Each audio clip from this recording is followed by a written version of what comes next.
From this point on, I assume we are only going up against real people, no longer bots. So, looking at his team, I definitely want to lead Zoroark there because I feel like I could get some surprise kills.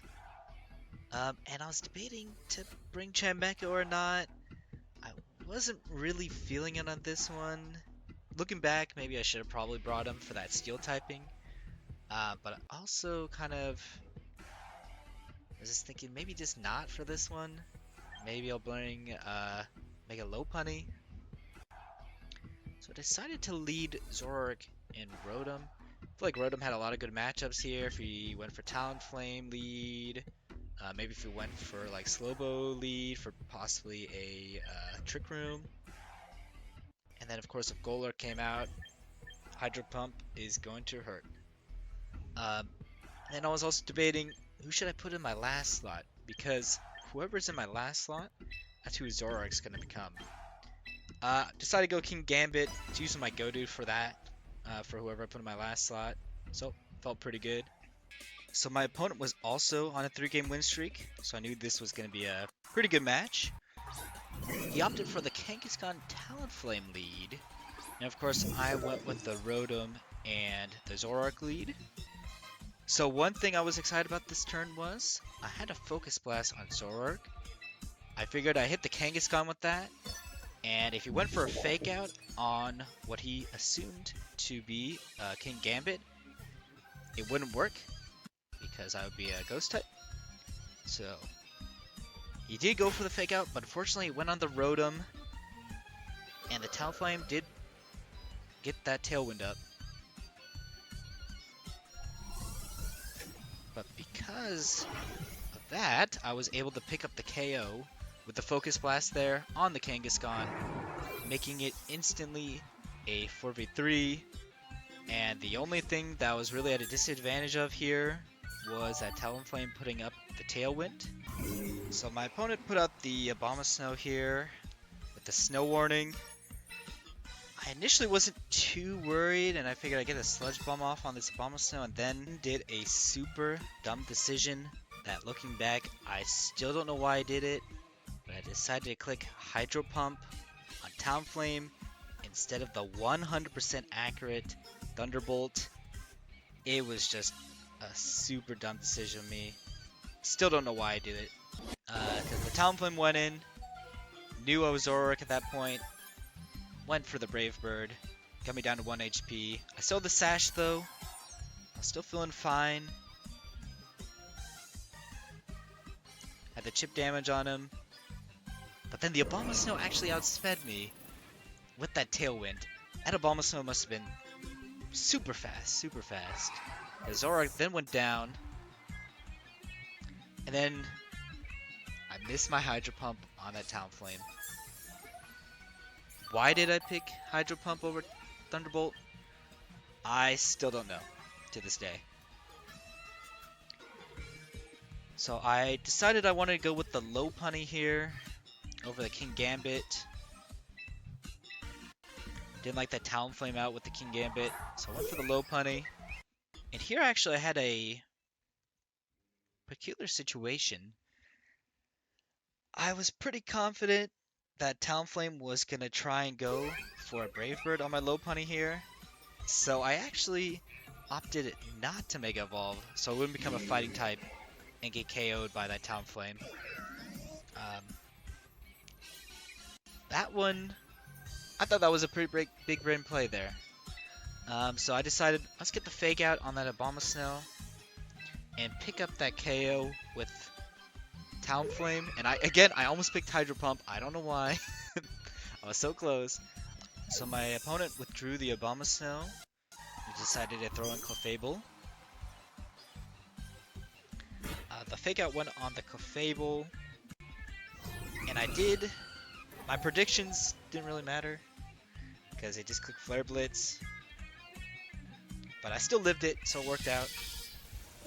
And I got a T-Bolt off on the Talonflame. I actually used my brain for once there and picked up the KO, making it a 3v2.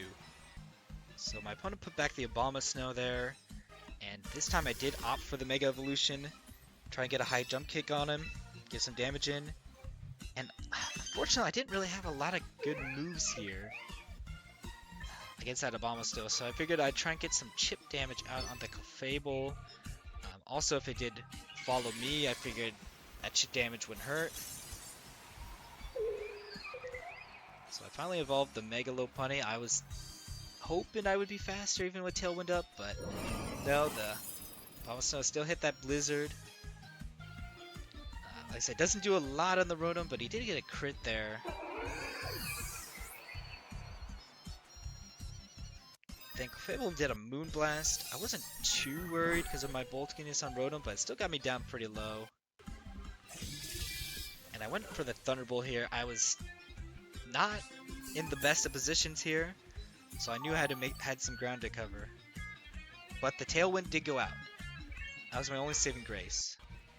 So I got my King Gambit in with the Supreme Overlord, getting his power up. Now I almost made a big mistake here. Almost went for the Sucker Punch on the Abomasnow, but then I thought about it and thought, what if Clefable just goes and does follow me?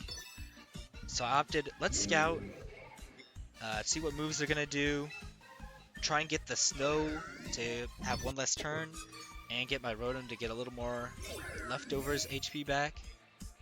So I opted for the Double Protect. And I'll tell you what, that was so good for me, because Clefable did show it had to follow me, as I had thought, and then Abomasnow revealed Earth Power. Now there wasn't a whole lot I can do about that Abomasnow's Earth Power here, but what I did know is instead of doing Sucker Punch, I'm just gonna have to kill the Clefable here before I can do anything. So I decided, let's double up on it here. Guaranteed the KO. If it protected for some reason, I'm gonna lose, but I had confidence that King Gambit was gonna live that Abomasnow's Earth Power.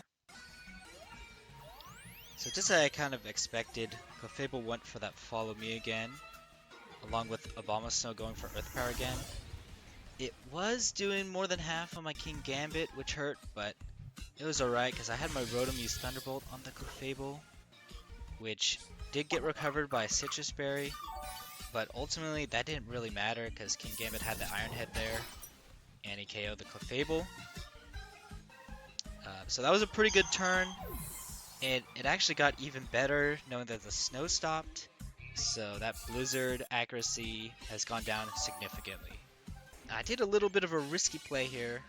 I figured he really wanted to kill the King Gambit, that it was his biggest threat. Right? So, considering I needed some more damage on that Abomasnow, I decided, and I even went back on my Sucker Punch play again. Let's go for a Protect, because I figured he was going to go for Earth Power again, and let's get as much damage as I can on Abomasnow.